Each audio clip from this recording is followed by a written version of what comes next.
नाथ का अर्थ होता है मांगने वाला।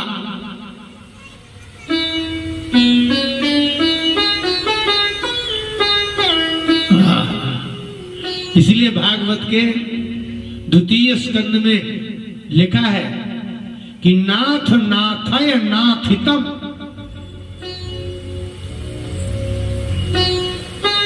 नाथ, एक नाथ शब्द का अर्थ होता है मांगने वाला, और एक नाथ शब्द का अर्थ होता है निग्रह करने वाला। इसलिए आप लोग सांप पकड़ने वालों को नाथ कहते हैं, नाथने वाला। और ये जो नाक में पड़ी रहती है बैलों के, उसको क्या कहते हो? नाथ कहते हो ना। तो नाथ माने निग्रह, जिससे किसी को नियंत्रण किया जाता है उसको नाथ कहते हैं। जो नियंत्रण करता है उसको नाथ कहते हैं। अर्थात हमारे ऊपर माता पिता गुरु भाई पत्नी परिवार ये सब नाथ हैं, क्योंकि ये हमारे पर नियंत्रण रखते हैं। और जिनके ये नहीं होते उनको कहते हैं अनाथ।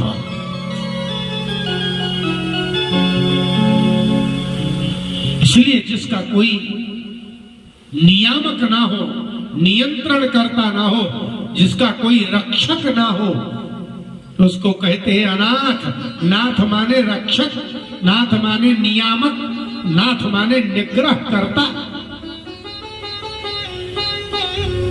विभीषण ने कहा मेरे तो सब कोई है, मेरे रावण जैसा ज्येष्ठ भ्राता है, पुलस्त ऋषि जैसे मेरे दादा, स्वर्ण की लंका में रहता हूं, कुबेर का भ्राता हूं, मैं तो अनाथ नहीं हूं। लेकिन आपको आश्चर्य की बात बता रहा हूं कि मैं अनाथ हूं। क्यों? बोले ये सब लोग मेरा ध्यान नहीं देते, इसीलिए मैं कह रहा था सुना हूं पवन सुत रहनी अमा, सुना हूं पवन सुत रहनी अमा। यही तो अनाथपना है ना, अनाथपना। जीव को बचाने वाला कौन? इसलिए मेरे रावण जैसा जगत विजयी भ्राता, ऋषि पुलस्त जैसे मेरे पितामह है, कुबेर जैसा मेरा ज्येष्ठ भ्राता है, स्वर्ण की लंका है, इतना सब होते हुए भी मैं अनाथ हूं। क्या भगवान राम इस बात को समझेंगे?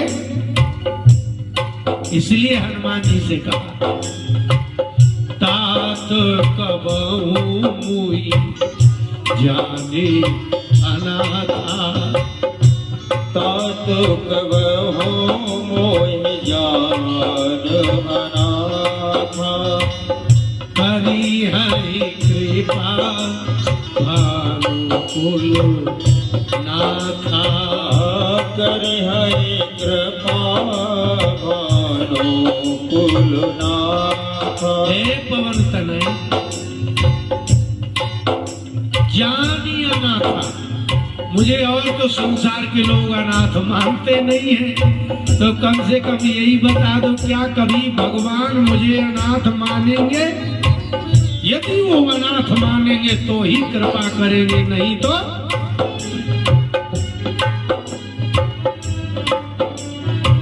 कितनी गजब बात है। आपके हृदय में ये बात हो कि ये व्यक्ति दुखी है तो ही आप सहयोग करोगे ना। जब आपके हृदय में ये बात ही नहीं होगी कि ये दुखी है तो आप इसका सहयोग करेंगे ही क्यों? इसलिए करोड़पतियों के घर में रहने वाले माता पिता भूखे और प्यासे मरते हैं, लेकिन रास्ते चलते आदमी मान ही नहीं सकता कि ये करोड़पति का बाप भूखे मर रहा है।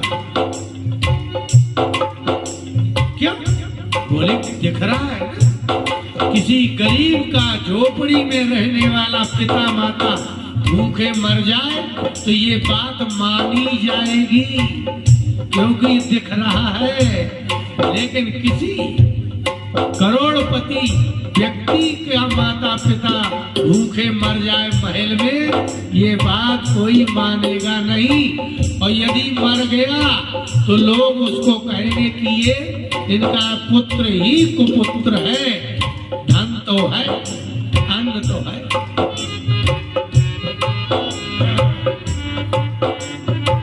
इसलिए हे पवन नंदन, यदि कहीं राम ऐसा मान ले कि विभीषण अनाथ है, ऐसा हो सकता है?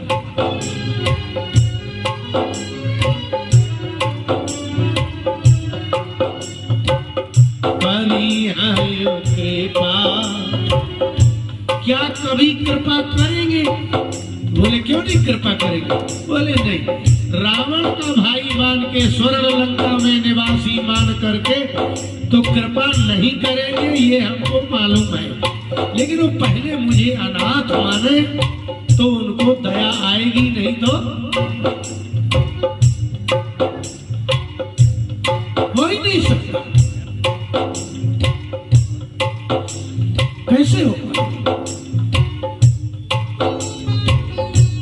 हनुमान जी ने कहा कि नहीं, कृपा के लिए कुछ और भी चाहिए, ऐसा कुछ नहीं है, धन वन की बात नहीं है, जब तक वो तो चलेगा। बोले वही तो बात है। तामस तन कछु साधन नाही, तामस तनो कछु साधन नाही। भगवान की कृपा के कोई कारण ही नहीं। आप पर भगवान की क्यों कृपा नहीं हो रही है? अब आप बताइए।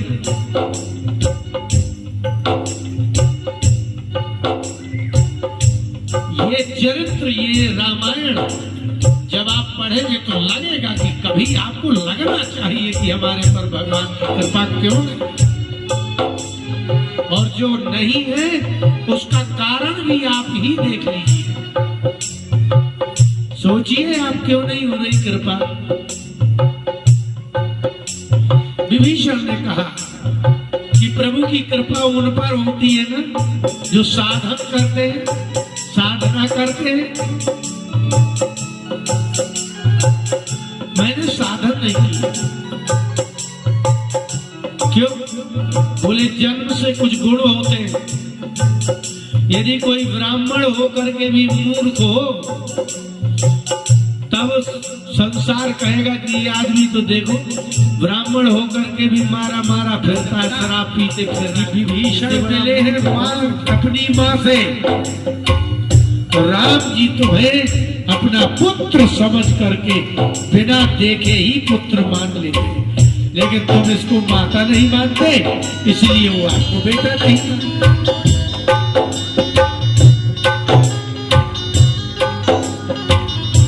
लेकिन हम तो कहते भैया माता जी के दर्शन करना। विभीषण ने कहा तो आप बताओ उनके दर्शन के? बोले अब नहीं होगा, अब नहीं होगा, आप हमारे साथ नहीं जाएंगे। और आप बिल्कुल जानकी जी को माता जी मत कह देना, अब सिर्फ हम जाएंगे और हम कहेंगे उसको माता। क्यों? बोले इसलिए यदि आप गए तो जानकी जी सोचेगी कि ये लंकावासी विभीषण का साथी है, ये राम का दूत नहीं है, इसलिए मैं अकेले जाऊंगा और अकेले माता हूं।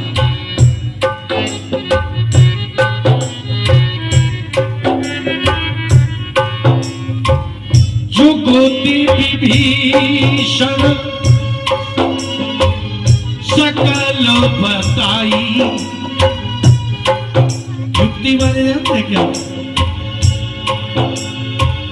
चले वो पवन सुत विदा कराई, चले वो पवन सुत विदा कराई। विदा माने जानते हैं क्या होता? विदा माने जानते हैं क्या होता है?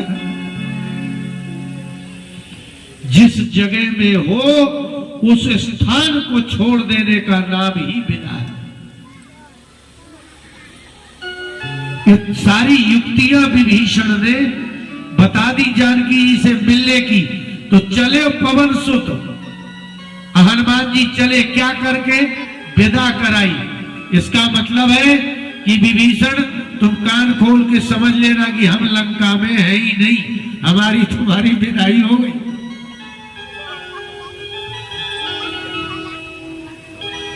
हाँ, जैसे अभी हम कथा करके चले जाएंगे ना, तो विदाई हो गई तो मतलब हमें पूरी कोनी छोड़ना पड़ेगी। कोनी में रहे और विदाई हो गई ऐसा नहीं कह सकते ना। आप अपनी कन्या की विदा करते हैं तो क्या करते हैं? बस दूसरे गांव के लिए विदा। तो हनुमान जी ने कहा कि अंतिम नमस्कार है, न बताना और न मिलना। क्यों? बोले भाई ये मिलेगी तो फिर झगड़ा हो जाएगा ना। अभी तुम कहीं रहे थे क्या? जिमी दशनन माने किसी को बता के आफत बोल लेना है क्या कि तुमको हम ये हनुमान जी से मिले थे हम? बोले नहीं बता नहीं। तो बोले यही कह रहे विदा हो गई। हम यहाँ चाहे जितने दिन रहे आप बिल्कुल बता नहीं कि हम इसको जानते हैं। बोले अच्छा।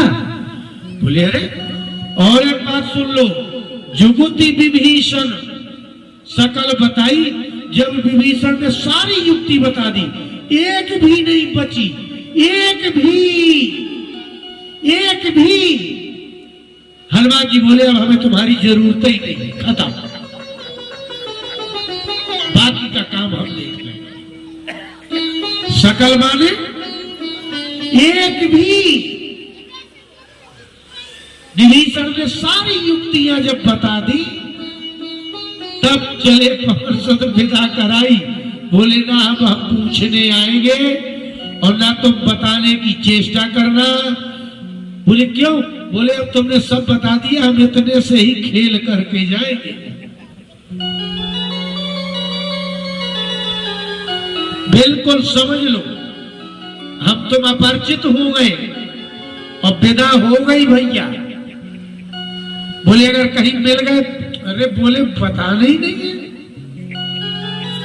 अगर हम आमना सामना हो तो उल्टा देखना। पता है कितनी धीरे, ये इसलिए हम कह रहे हैं कि हनुमान जी ने कहा कि बीच में बोलना नहीं हमारे और लंका के। बोले नहीं ये तो अरे बोले गलत की क्या बात है, विदा हो गई। तो बोले इतनी आपत्ति आई जब इन्होंने हनुमान जी ने विदा मांग ली। कौन सी? मारही लात करही बहु हासी। हनुमान जी को लोग लाते मारने लगे, जूता मारने लगे, तो भी विभीषण ने बोला नहीं कि भाई ये गलत बात है। इसका मतलब कि हनुमान जी बोले मैं सब सह लूंगा, लेकिन तुम मुझसे परिचित हो गए हो, मैं भगवान राम का व्यक्ति हूं, ये बात तुम्हारे मुंह से कभी निकलना नहीं चाहिए। चाहे मुझे कोई जूता मारे, चप्पल मारे, आग लगाए, तुम बताने ही नहीं कि ये हमारा है, हमारी तुम्हारी विदा हो गई। ये है। इसलिए अब हम जानकी जी से कल मिलाएंगे, वार्ता कराएंगे। बोले वल्लभ